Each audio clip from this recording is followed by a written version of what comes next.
مشکات المصابیح کی پاکیزگی کے بیان کے متعلق حدیث ہے۔ حضرت ابو ہریرہ رضی اللہ تعالیٰ عنہ فرماتے ہیں کہ سرکار دو عالم صلی اللہ علیہ وآلہ وسلم نے ارشاد فرمایا، قیامت کے روز جب میری امت کو پکارا جائے گا تو وضو کے نشانات کی وجہ سے ان کے ہاتھ، پاؤں اور پیشانی چمکتی ہوگی، لہٰذا تم میں سے جو شخص اپنی چمک کو بڑھانا چاہے تو مکمل پورا وضو کر کے وہ اپنے اعضاء کی چمک کو بڑھا لے۔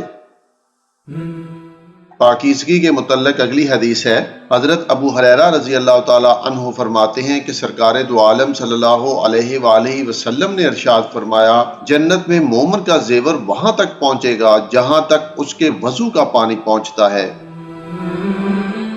حضرت ثوبان رضی اللہ تعالیٰ عنہ فرماتے ہیں کہ سرکار دو عالم صلی اللہ علیہ وآلہ وسلم نے ارشاد فرمایا، سیدھی راہ پر قائم رہو، یعنی دین اسلام پر قائم اور ڈٹے رہو۔ پھر فرمایا، تم سیدھی راہ پر رہنے کی ہرگز طاقت نہ رکھ سکو گے، یعنی اگر کوئی شخص اس انداز سے نیکی کی راہ پر قائم نہیں رہ سکتا کہ اس سے کوئی غلطی ہی نہ ہو، اور یہ بھی ممکن نہیں ہے کہ ہم ذکر، شکر اور عبادت کا حق ادا کر سکیں۔ اور پھر فرمایا، اور جان لو کہ تمہارے اعمال میں بہترین چیز نماز ہے، اور وضو کی حفاظت مومن ہی کر سکتا ہے، یعنی بیماری، سردی اور گرمی میں پوری طرح وضو کو قائم رکھنا ایک مومن کا ہی خاصہ ہے۔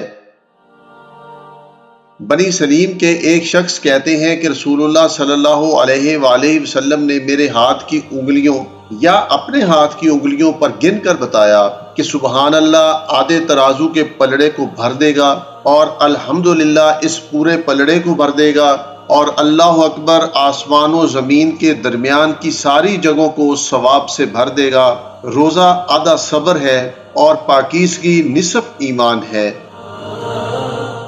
مشکات المصابیح کی پاکیزگی کے متعلق حدیث ہے۔ حضرت عبداللہ سنابحی رحمۃ اللہ علیہ فرماتے ہیں کہ سرکار دو عالم صلی اللہ علیہ وآلہ وسلم نے ارشاد فرمایا، جب بندہ مومن وضو کرتے ہوئے کلی کرتا ہے تو اس کے صغیرہ گناہ اس کے منہ سے خارج ہو جاتے ہیں، یعنی گناہوں کی معافی مل جاتی ہے، اور جب ناک جھاڑتا ہے تو گناہ اس کی ناک سے خارج ہو جاتے ہیں، اور جب اپنا منہ دھوتا ہے تو گناہ اس کے منہ سے خارج ہو جاتے ہیں، یہاں تک کہ اس کی آنکھوں کی پلکوں کے نیچے سے بھی گناہ نکل جاتے ہیں، اور جب اپنے دونوں ہاتھ دھوتا ہے تو گناہ اس کے ہاتھوں سے خارج ہو جاتے ہیں، یہاں تک کہ اس کے دونوں ہاتھوں کے ناخنوں کے نیچے سے بھی گناہ نکل جاتے ہیں، اور جب اپنے سر کا مسح کرتا ہے تو گناہ اس کے سر سے خارج ہو جاتے ہیں، یہاں تک کہ اس کے دونوں کانوں سے بھی گناہ نکل جاتے ہیں، اور جب اپنے دونوں پاؤں دھوتا ہے تو گناہ اس کے دونوں پاؤں سے خارج ہو جاتے ہیں، یہاں تک کہ اس کے پاؤں کے ناخنوں کے نیچے سے بھی نکل جاتے ہیں۔ پھر اس کا مسجد تک جانا اور اس کا نماز پڑھنا اس کے لیے نفل ہوتا ہے، یعنی مزید ثواب اور درجات کی بلندی کی وجہ بن جاتا ہے۔ پاکیزگی کے متعلق اگلی حدیث سماعت فرمائیں۔ حضرت ابو ہریرہ رضی اللہ تعالیٰ عنہ فرماتے ہیں کہ ایک مرتبہ سرکار دو عالم صلی اللہ علیہ وآلہ وسلم جنت البقیع والے قبرستان میں دعائے مغفرت کے لیے تشریف لے گئے، چنانچہ وہاں پہنچ کر آپ صلی اللہ علیہ وآلہ وسلم نے فرمایا، اے مومنین کی جماعت، تم پر سلامتی ہو، یعنی آپ صلی اللہ علیہ وآلہ وسلم نے اہل قبور کو سلام کیا اور فرمایا، ہم بھی انشاءاللہ تم سے ملنے والے ہیں، اور میں اس بات کی تمنا رکھتا ہوں کہ ہم اپنے بھائیوں کو بھی دیکھیں۔ آپ صلی اللہ علیہ وآلہ وسلم نے صحابہ سے فرمایا، تم سب میرے دوست ہو، اور میرے بھائی وہ ہیں جو ابھی دنیا میں نہیں آئے۔ صحابہ کرام رضوان اللہ علیہم نے عرض کیا، یا رسول اللہ، آپ کی امت میں سے جو لوگ ابھی نہیں آئے انہیں آپ صلی اللہ علیہ وآلہ وسلم قیامت والے دن کس طرح پہچانیں گے؟ آپ نے فرمایا، مجھے یہ بتاؤ کہ اگر کسی آدمی کے پاس سفید پیشانی،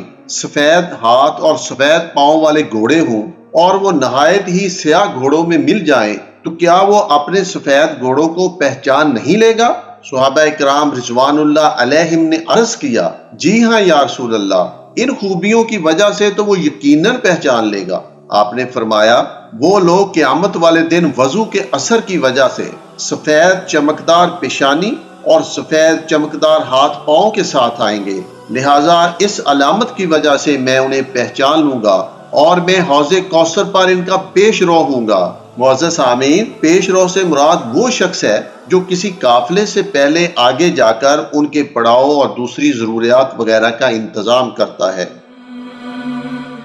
پاکیزگی کے متعلق اگلی حدیث ہے۔ حضرت ابو درداء رضی اللہ تعالیٰ عنہ فرماتے ہیں کہ سرکار دو عالم صلی اللہ علیہ وآلہ وسلم نے فرمایا، قیامت کے دن ان لوگوں میں سے سب سے پہلا آدمی میں ہوں گا جس کو سجدہ کی اجازت دی جائے گی، اور پھر ان لوگوں میں سب سے پہلا آدمی میں ہوں گا جن کو سجدہ سے سر اٹھانے کی اجازت دی جائے گی۔ پھر میں اس چیز یعنی مخلوق کے ہجوم کی طرف دیکھوں گا جو میرے آگے ہوگی، اور میں تمام امتوں کے درمیان اپنی امت کو پہچان لوں گا۔ پھر میں اپنے پیچھے کی طرف اسی طرح، اور اپنے دائیں طرف اور بائیں طرف بھی اسی طرح دیکھوں گا، یعنی چاروں طرف مخلوق کا مجمع دیکھوں گا، اور میں اپنی امت کو پہچان لوں گا۔ ایک صحابی نے عرض کیا، یا رسول اللہ صلی اللہ علیہ وآلہ وسلم، اپنی امت سے لے کر حضرت نوح علیہ السلام کی امت تک کی تمام امتوں میں آپ صلی اللہ علیہ وآلہ وسلم اپنی امت کو کیسے پہچان لیں گے؟ آپ صلی اللہ علیہ وآلہ وسلم نے فرمایا، میری امت کے لوگ وضو کے اثر سے سفید پیشانی اور سفید ہاتھ پاؤں والے ہوں گے۔ میری امت کے علاوہ کوئی دوسری امت اس طرح کی خوبی کے ساتھ نہیں ہوگی، اور میں اپنی امت کو اس طرح بھی پہچان لوں گا کہ میری امت کے لوگوں کو ان کے نامہ اعمال ان کے دائیں ہاتھ میں دیے جائیں گے، اور اس وجہ سے بھی میں ان کی شناخت کر لوں گا کہ ان کی نابالغ اولاد ان کے آگے دوڑ رہی ہوگی۔